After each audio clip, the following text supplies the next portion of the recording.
Welcome to சைவ சமையலறை. இன்றைக்கி நம்ம சூப்பரான ஒரு ரெசிபியாக பார்க்க போகிறது கல்யாண வீட்டு ஸ்டைல் கோபி 65. எந்த ஒரு ஃபங்க்ஷன்னாலுமே எல்லாருமே ஃபஸ்ட்டு ப்ரிஃபர் பண்ணுறது கோபி 65 தான். இது பசங்களுக்காகட்டும் இல்லை பெரியவங்களுக்காகட்டும் எல்லாருக்குமே பிடிச்ச ஒரு டிஷ்ஷுன்னே சொல்லலாம். இந்த கல்யாண வீட்டு ஸ்டைல் கோபி 65 ரெசிபியை இப்போ எப்படி செய்யலாம் அப்படின்றத பார்க்கலாம் வாங்க.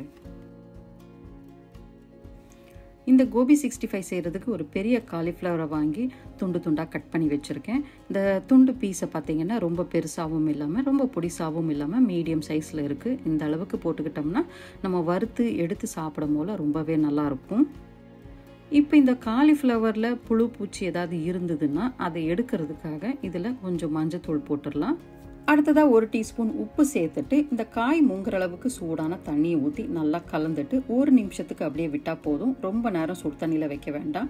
அப்படி விட்டோம்னா இந்த காலிஃப்ளவர் கொஞ்சம் வெந்த மாதிரி ஆகிடும். அப்படி வெந்த மாதிரி இருந்ததுன்னா நம்ம காலிஃப்ளவர் 65 செய்யும் போல அது கிறிஸ்பியாக இல்லாமல் கொஞ்சம் சாஃப்டாக தான் இருக்கும்.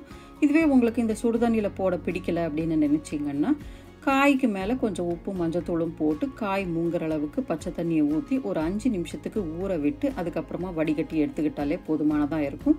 இப்போ இந்த காய் 1 நிமிஷமாக நல்லா ஊறிட்டு இருக்குது. இதை இப்போ வடிகட்டிக்கிடலாம். காலிஃப்ளவரில் உள்ள தண்ணி எல்லாம் ஒட்ட வடிஞ்சதும் அதை ஒரு தாம்பளை தட்டில் கொட்டி கொஞ்சம் நேரத்துக்கு ஃபேன் காற்றுல ஆற விட்டு நான் எடுத்துகிட்டு வந்திருக்கேன். இப்போ இந்த சூடெல்லாம் நல்லா ஆறி இருக்குது. நம்ம எப்பவுமே ஒரு அகலமான பாத்திரத்தை எடுத்துக்கிட்டோம்னா இந்த காலிஃப்ளவரில் மசாலாலாம் போட்டு விரவுறதுக்கு ரொம்ப வசதியாக இருக்கும்.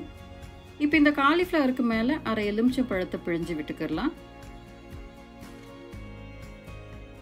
அப்படியே இதுக்கு தேவையான அளவு உப்பு சேர்த்துட்டு இது நல்லா கலந்து விட்டுடலாம். இப்படி செய்கிறதுனால அந்த ஒவ்வொரு பீஸ்லையும் பார்த்திங்கன்னா உப்பும் புளிப்பும் நல்லா ஈவனாக மிக்ஸ் ஆகி வரும்.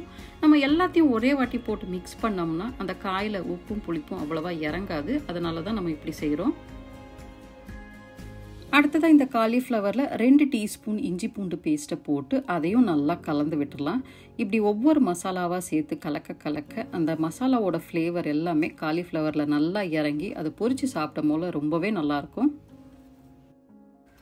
அடுத்ததாக இதில் 2 டீஸ்பூன் மிளகாத்தூள் சேர்த்துக்கலாம். நான் இன்றைக்கி காஷ்மீரி சில்லி பவுடர் தான் சேர்த்துருக்கேன்.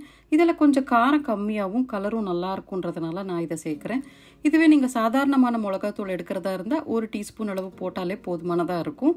இதையும் இந்த காய் முழுக்க நல்லா கலந்து விட்டுக்கலாம். அடுத்ததாக இது கூட 1 table spoon mutton masala, 1 table spoon chicken masala, இது ரெண்டுத்தையும் சேர்த்து காலிஃப்ளவரை நல்லா கலந்து விட்டுடலாம். இது ரெண்டுமே நம்ம கடையில் வாங்கின மசாலா தூள் தான். இது ரெண்டுத்தையும் மிக்ஸ் பண்ணி சேர்க்குறப்ப காலிஃப்ளவரில் நல்ல ஒரு ஃப்ளேவர் கொடுக்கும். அதனால தான் இதை சேர்க்குறோம். இந்த மசாலா எல்லாம் நல்லா மிக்ஸ் ஆனதும் இதை அப்படியே ஒரு 10 நிமிஷத்துக்கு ஊற விட்டுடலாம். இந்த காலிஃப்ளவர் பார்த்திங்கன்னா 10 நிமிஷமாக நல்லா ஊறி இருக்குது. இதில் இப்போ 2 டேபிள் ஸ்பூன் அளவு கார்ன்ஃப்ளவரை சேர்த்துக்கலாம். இந்த மாவு சேர்க்கறதுனால இந்த மசாலா தூளெல்லாம் பிரிஞ்சு வராமல் நல்லா இறுக்கி பிடிக்கிறதுக்கும் இது நல்ல ஒரு கிறிஸ்பினஸ் கொடுக்கறதுக்காக தான் சேர்க்குறோம். இதையும் நல்லா கலந்து விட்டுக்கலாம்.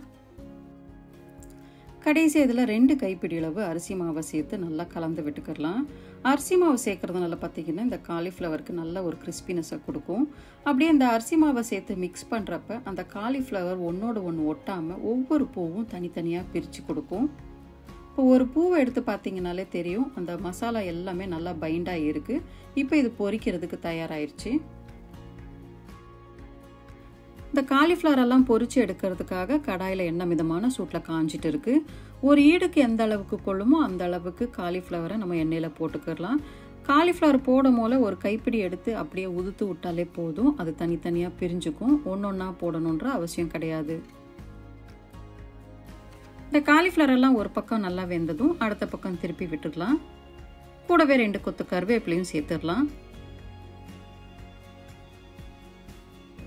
இந்த காலிஃப்ளவர் எல்லாம் நல்லா வெந்து நல்லா செவந்து வந்ததும் எண்ணெயை வடிகட்டி தனியாக எடுத்து வச்சுக்கிட்டோம்னா சூப்பரான கல்யாண வீட்டு ஸ்டைல் கோபி 65 இப்போ தயாராகிடுச்சு. நம்ம இன்னைக்கு செஞ்ச இந்த கல்யாண வீட்டு ஸ்டைல் கோபி 65 ரெசிபி நீங்களும் ட்ரை பண்ணி பாருங்கள். ட்ரை பண்ணிவிட்டு உங்களுக்கு எப்படி வந்தது அப்படின்றத கமெண்ட்ஸில் சொல்லுங்கள். இந்த வீடியோ பிடிச்சிருந்ததுன்னா ஒரு லைக்கை கொடுத்துட்டு உங்கள் ஃப்ரெண்ட்ஸ் சர்க்கிளுக்கும் ஷேர் பண்ணி விடுங்க. இந்த வீடியோ பார்த்ததுக்கு ரொம்ப நன்றி.